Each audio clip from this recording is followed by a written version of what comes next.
Hello, and welcome to an alphabet-busting episode of We Only Look Thin. I am 50% of We Only Look Thin. My name is Donald Weigel, and I have lost just over 100 pounds. Hey there, and I am Catherine Weigel, and I am 75% of We Only... I'm not good at math. Hi, I'm Catherine Weigel. I have lost 150 plus pounds, and I am the other half of 75% of We Only Look Thin. Hey there! You're 75% because you give 125% effort, and I'm just at 100% effort. It's math. And we're not going to talk about that today. What are we going to talk about today? Hi, we are going to talk about the fact that there is no I in quit. Alphabet Fighting episode. Boom. Yes. There is no I in quit. And we're also going to give you a tip of the week, which is seasonal. Tip of the week to you. Tip of the week to you. And then we've got a great product of the week, possibly the granddaddy of all weight loss products that have helped to change my life, the Fitbit. Boom. We already just told them. The episode's over. We're knocking down the Oxford Dictionary today. We're changing the spelling of things. Yeah. With quitting. But why don't we start out with a little bit of an update? I feel like we should have like a do-do-do-do-do-do-do, like when they do a news break. Yes. Exactly. So for you fine listeners out there who have been following us from the beginning, you know that earlier this year we talked to Kate about her weight loss journey. If you recall, she, a couple of years ago, was featured on the Today Show, and... yeah, at that point, she had lost like 100 pounds. She'd lost 100 pounds, came through sort of a finish line-y ticker tape thing, and was on television, which must have been nice. And then she kind of did some backsliding and had put on some weight. And last February, she talked to us. She came on the show. Yeah, not too long after we started the podcast. Yeah, and she started sharing her journey. And you might have noticed we had done about maybe 5 or 6 episodes with her, following her journey. And then we have not done any since then. We kind of went quiet on it. And we've gotten a lot of questions from listeners and Facebook fans about where Kate has gone. So we wanted to give you a little bit of an update, which I guess I will do. So we wanted to share, which I think hopefully everyone knows, that this weight loss journey is not a guarantee. It is not set in stone. It is not linear, and it does not always go as planned. Yeah, and part of the reason that we the name of the show is We Only Look Thin is because we're still the same people inside. And like, I am very aware that this could all go away at any moment. Like, I feel like, as much as we've accomplished, as much as we are inspirational to others, I know that my grasp on this is tenuous and could possibly be fleeting, and I hope it's not. But it has happened before. Yeah, and so Kate has taken a break from sharing her struggles and her successes publicly. She is taking a break from weight loss right now. And I just want to make it clear that we're still talking to Kate and we're still connected. But while we were talking to Kate, there were some people who were jealous of the progress that she was making. Yes, they might have said things such as and including, must be nice. Must be nice. Because when we see someone's success, whether they've lost a few pounds or it seems like they've got it all together, it seems like it's fixed, that it's, just set in stone, that it's going to keep happening. And I think people feel threatened by other people's success. Some people might feel threatened by the success that Donald and I have had. But I want to please don't feel threatened by that.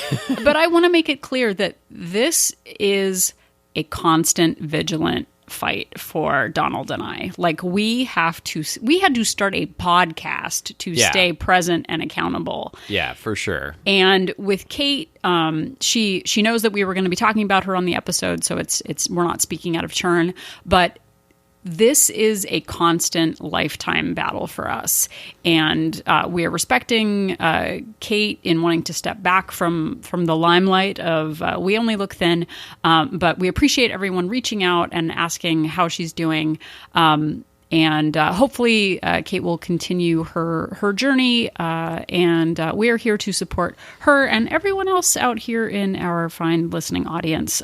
We sure are. Because this is not guaranteed. This is a constant, vigilant fight for us. No, I mean, last Sunday, I had some time to watch some football by myself, and I thought it would be a good idea to have a beer while I was watching said football. And I don't know what happened, but it triggered something, and I was off to the races with food. And I, thankfully have built up all of these habits over time and, was able to get right back on it the next day. But I felt like I had an out-of-body experience, like I was possessed by a demon that could only be satisfied with chocolate. You know how it is. Those old stories. Those that was demons. What The Exorcist was about, right? Yeah, it was exactly about that. So I struggle too, and we'll talk about this a little bit with the change of the season and the tip of the week. Tip of the week to you. But to conclude about Kate, we are still supporting her journey privately. Please stay in your own lane. We've talked about it before that this is not guaranteed, and it's the boring habits that we put in place that make this success. If we see someone else who seems to be doing a great job, it doesn't mean that that's going to last forever. So we're keeping it real. We're keeping it. I don't know. Is that depressing or is that just real life? It's just real life. It's just real life. Or maybe it's also depressing. It's maybe also that. So why don't we take it over to the tip of the week? Tip of the week to you. Tip of the week to you. So the tip of the week is to adjust your habits for the change of seasons. I was just imagining smelling pumpkin spice. Yeah. But we have listeners in the northern hemisphere and the southern hemisphere, and my grandmother always used to change out her wardrobe and her bed linens at the change of the seasons, which I thought was crazy town. Yeah. No white after Labor Day, but we found in October we were hyper focused on people not overindulging in Halloween treats, but a few days after Halloween was the time change. And we found that a lot of people actually had a lot of struggle with the time change, whether it was overeating, not working out because it was dark out. Yeah, getting dark earlier, being dark when they wake up, etc. And I think it's really important, and it's something, that we don't have locked in place, but to have a different set of habits for different seasons of your life, whether that's an emotional season or a literal season. It being super dark might affect your ability to go out and walk in the morning. Yeah, and we do our morning walks, and look, we live in Southern California, so we are spoiled, but it has gotten down into the, oh my goodness, people are going to roll their eyes right now. It has gotten down into the, high 40s in the morning when we normally do our walks. And guess what we started doing? We started rebounding inside. Watching television. Catching up on The Handmaid's Tale, yes. Which is a fun fest. Super, super fun and inspiring show. Not at all. But be okay with changing your habits based on the season. If it is snowing where you are and going out for a walk is not going to work, do one of those Walking with Leslie videos inside. Last year... Yeah, or the Fitness Marshal. Yeah. A few years ago, we actually walked at the mall because we didn't know about rebounders at the time. And sure, it was us and a bunch of 90-year-olds walking the mall. But we adjusted our habit to... Yeah, we were like the youngest walkers in the mall. We are not spring chickens ourselves. We were so fast compared to those. What is it? I know an octogenarian. Is there a noctogenarian? Is that a 90-year-old? Probably. If you're a 90-year-old listening, what do you want to be called? I don't have a degree in naming numbers. I have a 94-year-old grandmother. I should ask her what she wants to be called. Yeah. So change your habits. Probably Graham. Yeah, her name's Graham. Grammy. Change your habits based on the season. What exercise works for you in the summer? What works for you in the winter? And like even the foods I've been eating a lot more like, comforty soups kind of like, still low calorie things that fit into my plan. But, I've been working in a lot more soup lately than I would typically do in the summer. And I, in the summer, was making these big pitchers of delicious, frosty lemon, mint waters. And frankly, I am not drinking much water right now because it is as low as 65 degrees right now. It's so cold. But I've been drinking a lot of hot tea, and I don't see it as a failure. I see it as just an adjustment for the season and what works. So the foods that are available in summer, the kinds of foods you want to eat in summer might be different than winter. So come up with a plan for yourself. Don't see it as a failure. Don't see it as, like, oh gosh, there's something wrong with me. Adjust your habits to fit the season, to fit how much light there is. If you don't want to eat cold foods right now, stick to some warm soups. Donald mentioned soup. Is that a product? Soup. Is soup going to be a product of the week? It sure should be. Boy, our listenership is dropping right now. So be a student of your surroundings, your environment, and what you feel like doing. Stick to cozy behaviors in the winter. And that's your tip of the week. Tip of the week to you. Tip of the week to you too. Tip. Wait, top. Tao. Tao. There we go. Yeah. I got to write this stuff down. This is an episode about how we can't spell, apparently. No. Yeah. Speaking of spelling, we're going over to topic 2 now. Yes, the main gist of the episode. There is no I in quit. There is no I in quit. So, Donald, you are a lifetime quitter. You spent many years quitting. Honestly, I mean, I know I'm snarky all the time. What did quitting look to you? Well, and specifically, we're talking Look like about weight loss, and what quitting looked like to me was I would get hardcore for a little while and lose some weight. I would go on an extreme diet plan. I would get all psyched up and go to a gym a bunch of days a week, and eventually I would get tired of it and I would just give up. And I would go back to the habits that I had before, and I would put on more weight. Sometimes I lost some weight while I was, quote unquote hardcore. Sometimes I didn't lose much, and every time I quit, though, I would go back up the scale or just up the scale. That doesn't seem fair. No. You know what? It's not fair. Stupid, not fair stuff. Yeah. So nothing about this is about fairness. It's about habits and how your body reacts to food and movement or lack thereof. And I quit my way. I was talking to Donald about it earlier today because we talk not on the air also. The first time I started Weight Watchers, I was 200 pounds. I would do Weight Watchers for a while. I would feel like I was sticking to the plan, like Donald said. Then I would have a super overindulgent weekend where I didn't track my points. I would be afraid to go back to Weight Watchers because I didn't want the shame of accountability of being up on the scale. So as revenge, I would just stop going to Weight Watchers and I would go back to my old habits. But not only would I go back to my old habits, I would revenge eat. Go back with a vengeance. And we both had an all or nothing mindset. I felt like as if I wasn't doing everything I could do to lose weight, then I shouldn't do anything. And sometimes I just didn't feel like doing anything, so I would do absolutely nothing and, just punish myself. Well, and look, we did an episode, weight loss is stupid and we hate it sometimes. And knowing that it's not always going to be a perfect path, a perfect straight line to success has been really helpful. But we are working with an accountability group right now, and as with a lot of things in life, there's this gung-ho, everything's going great beginning. Like the first day of school, you're super excited, you've got fresh notebooks, you've got fresh pens, your backpack's all organized, and you've got nothing but ambition. And then the Thanksgiving holidays come around, and you find out that you're failing out of 4 classes, and you just want to give up altogether. And I quit my way on Weight Watchers up to 300 pounds. I would quit. I would revenge eat. to numb the pain of it. I didn't just quit Weight Watchers multiple times and go back. I quit Atkins multiple times. I tried all kinds of things. I did and quit personal trainers. I shake diets. Yeah.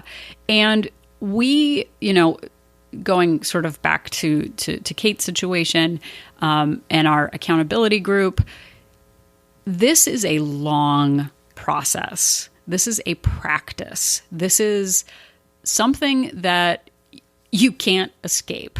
You literally cannot quit yourself. I can't quit you. Yeah. Because you're you.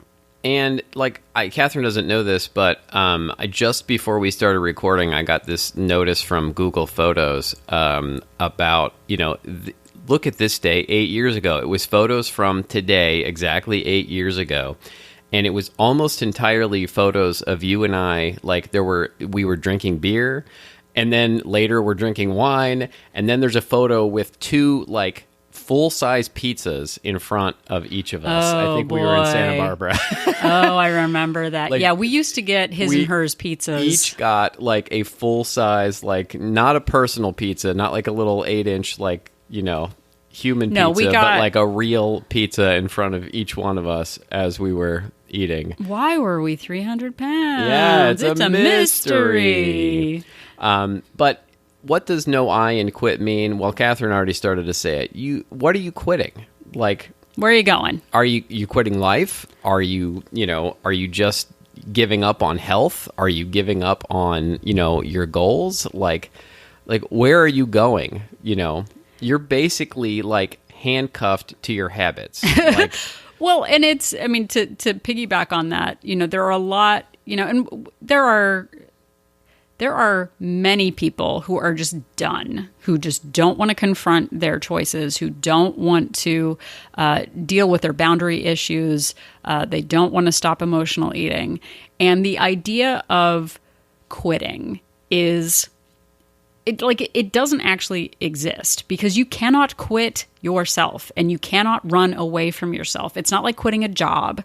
It's not like, selling your car. Like in Midnight Run, you are chained to the bad guy that you have to protect to get him into witness protection. And that bad guy is yourself. You can't unhandcuff yourself from your choices and your decisions. They are with you all the time. Well, and in Peter Pan, didn't his shadow do its own thing and he got into fights with it or put it in a jar or something? I don't know. It's been a very long time since I've seen Peter Pan. I don't remember that, but probably. It's your habits or quitting weight loss is trying to, quit having a shadow. Yeah, you're not in a tag team wrestling match where you can suddenly just tap out and have your partner come in and take over doing life for you. Your life is your life and you're doing it. Well, and I think too, the purpose of this episode is to sort of really examine what quitting is. What does that look like? Where has that gotten you in the past? Because for me, quitting in the past was doing something super diligently, deciding it was too much, that I hated it, that I was miserable, and that it wasn't fair. I made myself the victim of taking care of myself. It seemed like too much. So as revenge, I would stop going to the gym.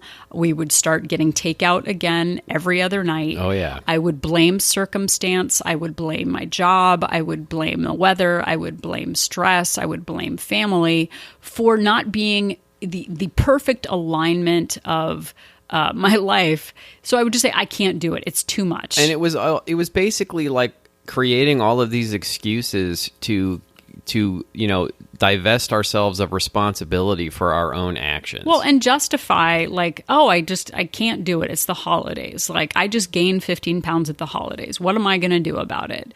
And we spent decades doing this, literal decades doing it, 30 years doing it. And I promise you that if Catherine and I can turn it around, you can too. I promise you have it in you to do it. Well, and I think the thing that has changed in this process, and something that is a bummer, is that We really are bummers. we are bummers. Maintenance is virtually the same Yeah, I'm basically doing the same stuff as I was doing losing before. weight. I mean, nobody's going to cry for me, and I've had an opportunity to work on other aspects of my life now that I've quote unquote gotten my weight under control. But still, I'm doing the same stuff. I'm still doing the walks. I'm still counting the calories, and it's become about building up those habits over time so that it just becomes part of my life rather than I'm quitting and starting something new. Well, and going back to the maintenance being the same as losing, I think once I realized I was stuck with myself, like this is my actual life and I am an actual grown-up, and hard challenges are still going to come my way, and there's never going to be this perfect part of my life where everything opens up and I can just focus on myself. Like I have to fight for myself every day. I have to fight for my habits every day. And when I realized that there was nowhere to go, that I was stuck with my shadow, that I was handcuffed to my own self, that I was in my own get along shirt, like Yeah, you've seen that meme online where the parent put the two siblings in the shirt, in the giant shirt. in the giant shirt that says "This is our get along shirt." And if you haven't seen it, Google it. It's kind of funny and possibly child abuse. maybe also, but like, where are you going? You quit yourself? Like suddenly You have to get your own get along shirt. You've got to put that shirt on, and you've got to understand. You've got to learn to get along with yourself and get along with your choices, and make it work. Well, and two, like, if you, and I had to consider this. I know I've talked about it in the past with being a finish line. I would lose weight to a certain point, feel like a quote unquote success, and then I would go back to my old habits. I literally thought that you hit a finish line and then suddenly you had a new metabolism and you were fixed. Yeah. And then, like, boy, it must be nice that my cousin can eat whatever she wants to eat. Like, turns out she moderates what she eats. Yeah, and does exercise even when on vacation. Even when on vacation. And I really thought that there was some switch that would flip, that I would suddenly be fixed and I could go back to doing all of the bad things that I did in the past to get myself up to 300 pounds. And we talked about it before. I would love for you to take a minute and really think about what quitting means and what will happen if you decide not to make your mental health and your physical health a priority. And I can tell you from my own experience that when I quit in the past, and again, you can't quit. There is no I in quit. I can't quit life. I can't give up doing this. When I did it in the past, I hated myself even more later. I would just, loathe the choices I made, loathe the person I had become, and it's not healthy and it's not fun. Well, and it got me every time I quit, I would revenge eat to make up for all the lost treats I didn't have for 2-3 months. Yeah, and who are you getting revenge on? You is who you were getting revenge on. Well, and those negative, unhelpful habits are addictive. They lie to you. I mean, we used to, and I've said it before, we would wake up late after eating fast food or takeout on Friday night. We would wake up late on Saturday. We would drive to the local diner and eat a 1,500 to 2,000 calorie breakfast, and then be so hungover from carbs that we would come home and nap for a few hours. That was real. That was real. We would nap all afternoon, and then we would probably get another takeout taco situation in the afternoon. We'd we'd go to a movie and then go out to dinner. And I was lying to myself so hard. I just kept saying to myself, it was my metabolism. I just am not the kind of person who can lose weight. And look at all these other people eating whatever they want and not being overweight. And it was me. I was doing it to myself all along. So that exhaustion that we felt, that aching, all of the things in my late 20s and 30s that like, you know, my hips hurt and my knees hurt and my feet hurt and I was tired all the time and Donald was tired all the time. Like, I thought that that's just what life was like. Yeah. I thought that that was just, I need more coffee. And I mean, I hit a point in my 30s where I woke up one morning and I was tired. And so I went back to bed for a little bit and I woke up again and I was still tired and I went back to sleep for a little bit and I woke up again and I was just 45. Tired. He was 45. I was just tired all the time He was. until I was in my 40s and then, you know, realized that losing a bunch of weight actually, like, I am a new person. Like, I am filled with energy. It is amazing. I used to have to take naps almost every chance I could naps get. all the time. Every chance I could get, I would have to take. I couldn't really get through a Saturday or Sunday without a nap. Like, and I don't remember the last time I had to do a nap now. No, it was it really affected our entire lives. So if you look at what not practicing self-care looks like, what does that look like? Do you stop taking a 10-minute break at lunch to go for a stroll outside? Do you stop moving your body altogether and sit on the couch and then have hips that hurt like I did? Do you just go out for every single meal and say screw it and then have to go out and buy new clothes because your entire wardrobe doesn't fit? There are a lot of ways to take care of yourself, and it's not on or off. It's not black or white. We in all of this quitting talk, we're going to maybe give you some suggestions to oppose the quitting. Let's what do we tell people when they really feel like giving up, when they just have nothing in them? You're stuck with yourself and there's no way I quit. Yeah. But like you have a lot of options when it comes to practicing self-care. We're going to do an episode coming up soon about people who come in really hot, who just coming in hot. You give it your all and you exhaust yourself and then you quit because you just can't deal with that black and white on or off lifestyle. So your first option in quitting is to really, really go back to your old habits. Yeah. Like indulge all of those habits that got you to where you were in the first place. And before you do that, I would just ask you to ask yourself, where has that gotten you? Are you happy with your body? Are you happy with your life?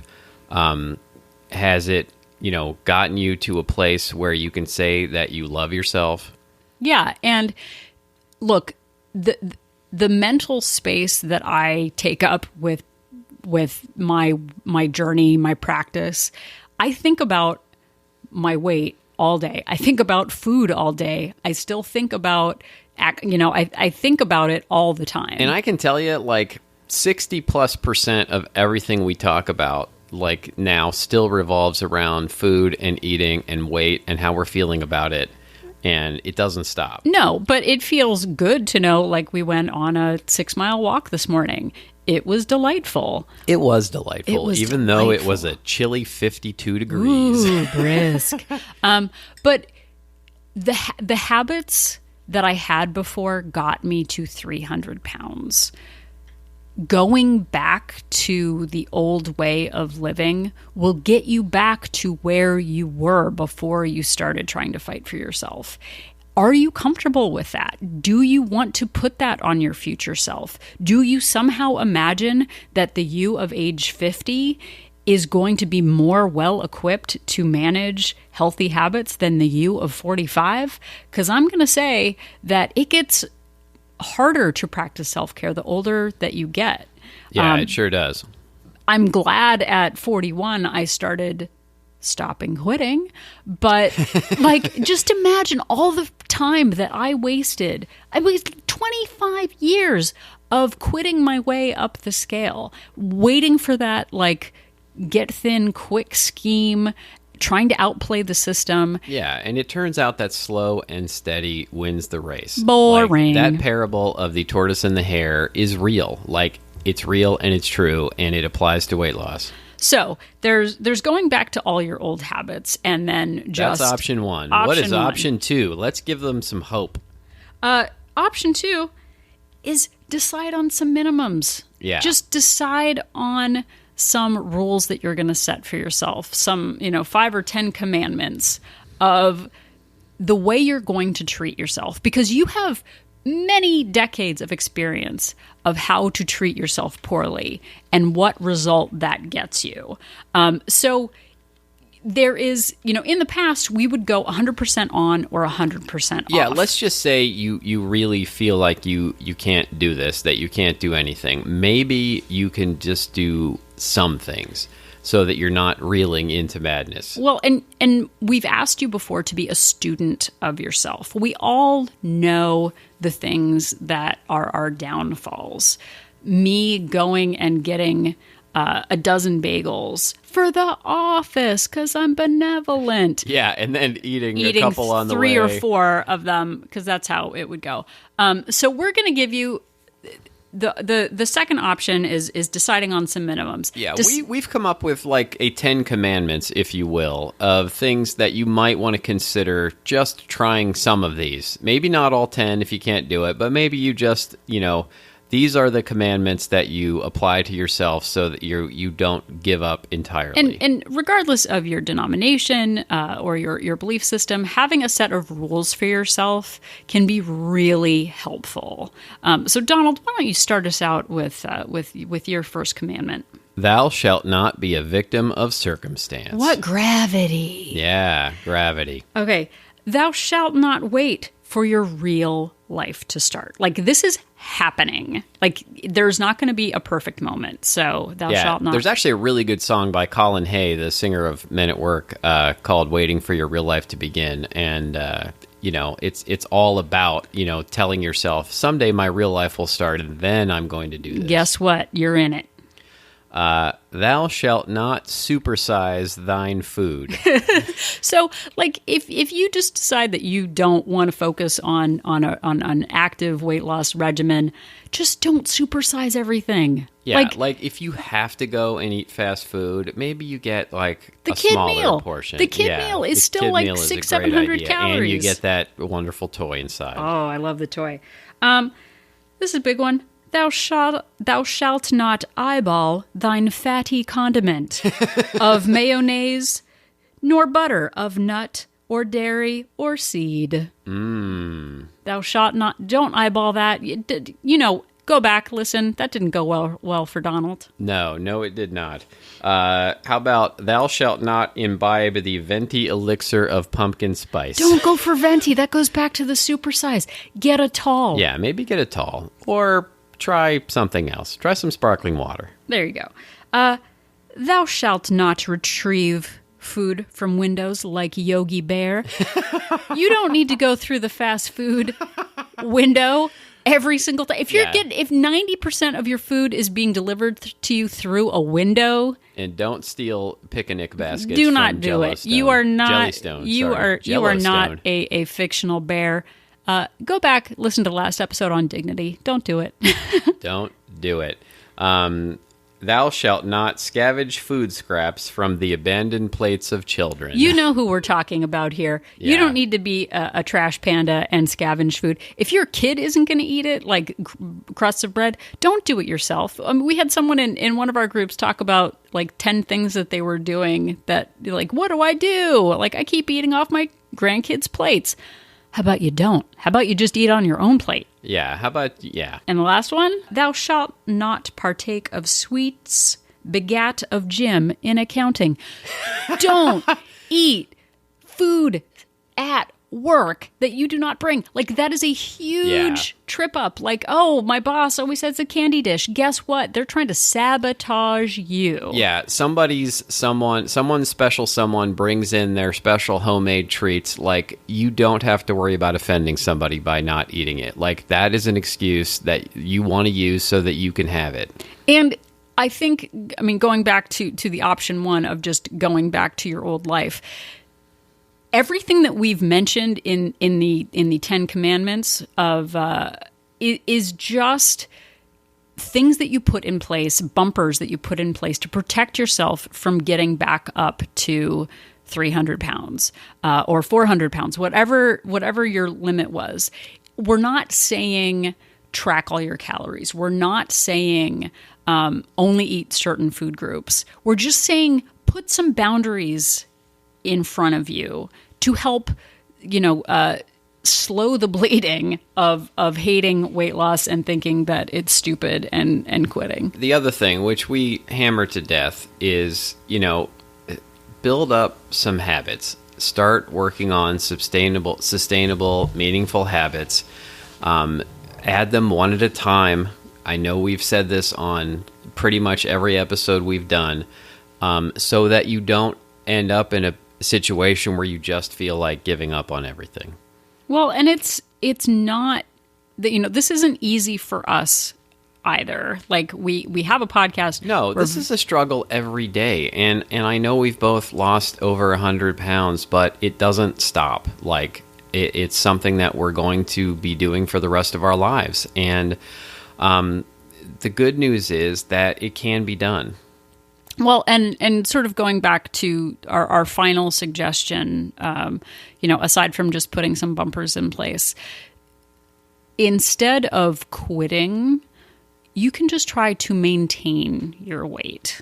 That's option 3, is just work on sticking to habits, but not trying to lose. Just try to level out. Painful for you, like try and stay where you are, because man, every pound that I put on, if I had just, started putting these habits in place when I was, 200 pounds instead of 250 pounds, I would have thanked myself and thanked myself and thanked myself. Well, and it never, when I was 200 pounds and joined Weight Watchers, I was like, oh, this is going to be, this is going to fix me. And I went up the scale and up the scale. And if I had just tried to stay 200, I didn't know how bad it would get getting up to 300 pounds. If, it's always, hindsight is 20/20. But if you just stay where you are today, that is so much better and so much more a success than waking up a year from now, another 50 pounds up on the scale. We talked about it before, in the Canary in a Coal Mine.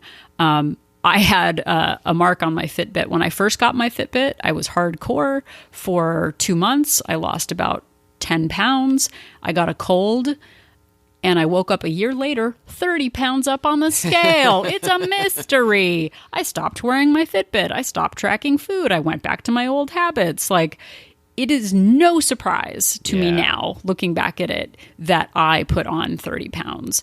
When you stop monitoring, when you stop measuring, when you stop practicing those daily habits, the old you is going to come back in full force, and probably it will bring its friend 20 pounds with it. Its close personal friend, well, 20 pounds. Your fat remembers, and it really likes untracked mayonnaise. Once you have those fat cells, they don't go away. You can shrink them, but they're there. Yeah, and they want to come back with a vengeance. So you can't quit yourself. Your habits, your thoughts, they all still live inside you, and you can decide to turn off what you know will make you feel better in the long run, or you can rely on some future version of yourself that you think is magically going to happen, that is suddenly going to be motivated and perfect and have this perfect life set out, a perfect path to get you to where you want to be.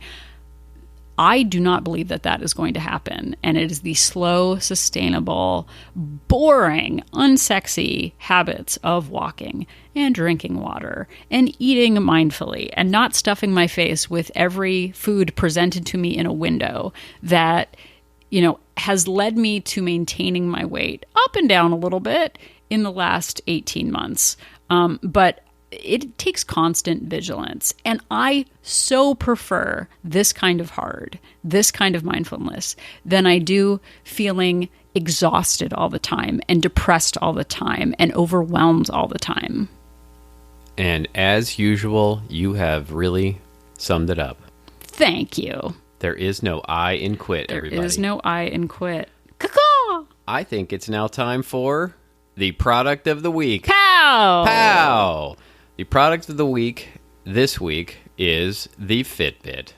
Now, the Fitbit we call our digital overlord. It sure is. It looks like a watch, which it is, but it also... There are different kinds of Fitbit. We both have a Fitbit Ionic. Catherine started with a... What did you have? An Alta? I had the Flex, which was like basically just not even a tip calculator.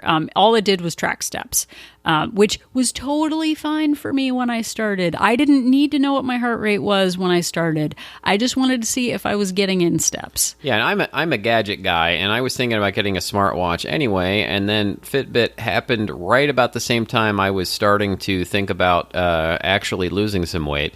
Fitbit came out with the Blaze, and so that was the one I started with, and then they came out with the Ionic last Christmas time, I think, and I think it was a Christmas gift for me, right? So or a birthday and gift. I got one from my mom for my birthday. Thanks, Mom. Yeah. So monitoring your habits is something that we have found really helpful. There is nothing magical about a Fitbit. There is nothing magical about a Garmin. There is nothing magical about any tracker. Yeah, there are other fitness trackers out there, but they're not going to by themselves change your life. No. You have to actually use them. But what it did for me was it showed me that I wasn't moving. Which you think I would have known that I wasn't moving because it was me, but I actually had physical evidence of the fact that I wasn't moving. I mean, they tell you to set a benchmark of 10,000 steps. I think I was getting 3 in a day or possibly 4. And it was just a matter of, you know what, let me see if I can do 5. Oh, I can do 5 every day. Let me see if I can get to 7. Oh my goodness, let's see if I can up it to 10 and do that. And, now my daily goal is 20,000 steps a day, which I don't always hit, but it's just a part of my life now. And it forces me to get up and move. I have alarms set that make me get 250 steps an hour during the day. And it allows me to know for sure that I'm hitting my exercise goals or not, and what I need to change in order to get there. Well, and I think too, when I first got my Fitbit, I thought I was pretty active. I mean, I drove everywhere and circled parking lots for 20 minutes trying to find the sweet spot, but I thought I was moving a lot, and it turned out I was getting about 1,200 to 1,500 steps a day, which is part of the tableau that I made for myself of being 250 pounds, driving half a block to Rite Aid instead of just walking there. So it has helped me really be present and aware of how much I'm moving or how little I'm moving. As Donald said, I think I was kind of obsessive about it at first. And now, like, a bad day for me is 5 times better than me of 3 years ago. And yeah, for sure. And it is just it is something to stay present with. It is something to help me see, and it's like a visual representation of my goals. And they are fantastic motivators. You can join Fitbit challenges. We've talked about that before. Yeah, the Fitbit challenges are super motivating for me. I actually won a work week hustle this week. Oh, yeah. Way to go. So having a pedometer, having a Fitbit, something to monitor your progress, and the only person you're competing against is the he or she or they in the mirror. Yes. You're just trying to do a little bit better than the you of before. Staying present, tracking how many days you're hitting your goal. They have been great, and they track your heart monitor. You can have cool, fun little backgrounds. We've got one. Yeah, looks like falling leaves right now. You can change your faces on it. And good news, it's holiday time. This episode will be coming out on the weekend after Thanksgiving, or essentially Thanksgiving weekend, and there are probably some Black Friday sales or Cyber Monday sales on various Fitbit trackers or other fitness trackers. Great time of year to ask. Great time to ask, Santa or Hanukkah Harry or whoever visits your house with gifts for one. And I'll put some links in the show notes to to the various Fitbits, and there you go. Well, and to finish that thought off, this is the time to invest in yourself, whether it's a Fitbit tracker or some other tracker. We spend so much time planning the pumpkin pie that we're going to make for Thanksgiving. Yeah, making those practice pies. It is time to invest in yourself. It is time to invest in your future. And it is a small price to pay for accountability and for tracking your progress. So, product of the week to you, Donald. Product of the week to you. Pow! And one of the best ways to invest in yourself, you're already doing it. You're listening to this podcast. So thank you so much. We genuinely appreciate every single one of you. And we would love to hear from you. Love comments, love suggestions, love feedback.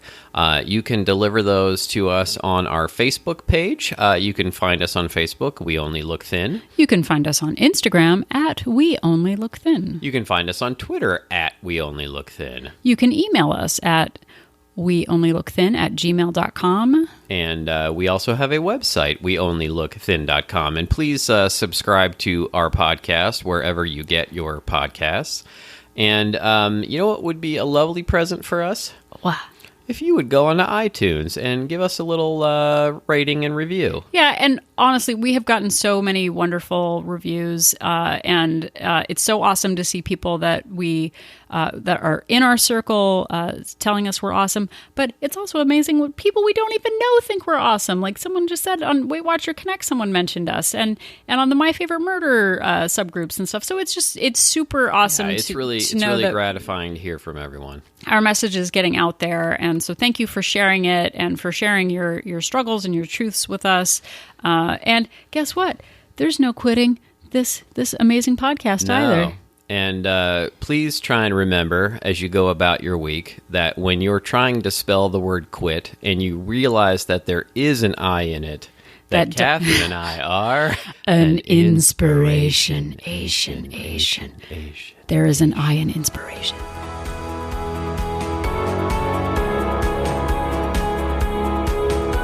The information that you hear on this podcast is for informational purposes only. The hosts are not medical professionals. You should always consult with your doctor, nurse, or other certified health professional before beginning any diet or fitness program.